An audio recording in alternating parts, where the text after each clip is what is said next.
Today we're going to be talking about solving systems of equations using substitution.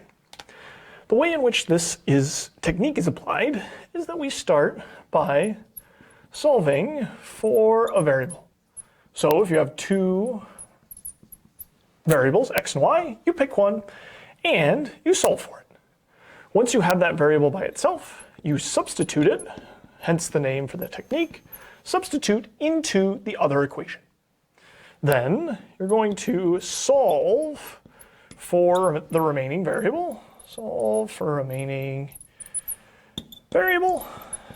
And then you're going to plug your solution back into your first equations. So back substitute, because that will allow you to solve for your other variable. And then last but not least, we will check our solution.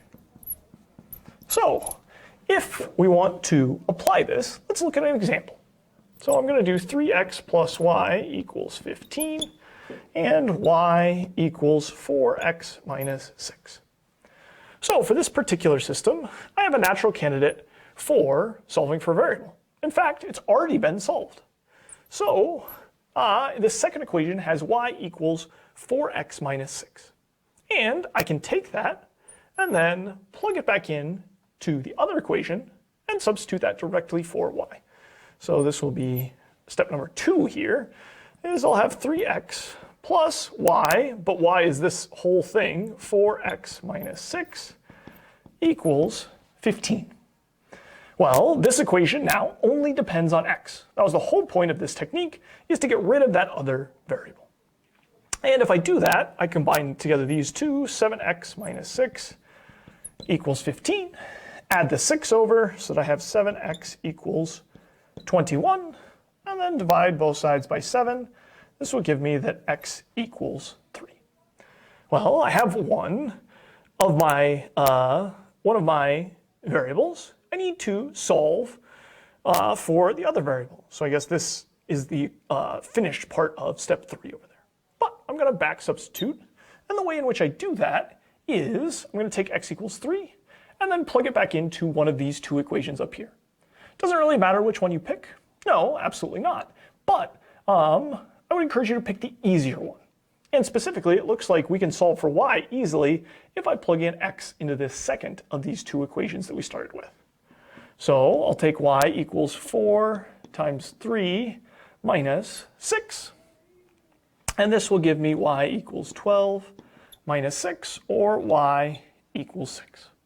So we think our solution here should be 3, 6, the ordered pair, x equals 3, y equals 6. But we should check it. So that's step number 5 here. And if we want to check it, then we should substitute back into our original equations. And it looks like we'll plug back into the top one here because we use this second one to solve for y. So to get the most information possible, we don't want to reuse this equation again. If we made a mistake there, we're likely to make a mistake again if we plug it back in the same way. So let's plug it back into the other equation. 3 times 3 plus y is 6 equals 15. And so we have 9 plus 6 equals 15. 9 plus 6 is indeed equal to 15. Therefore, we give ourselves a little check mark. We've checked our answer, and we are feeling very confident that the ordered pair 3, 6 is the solution to this particular system.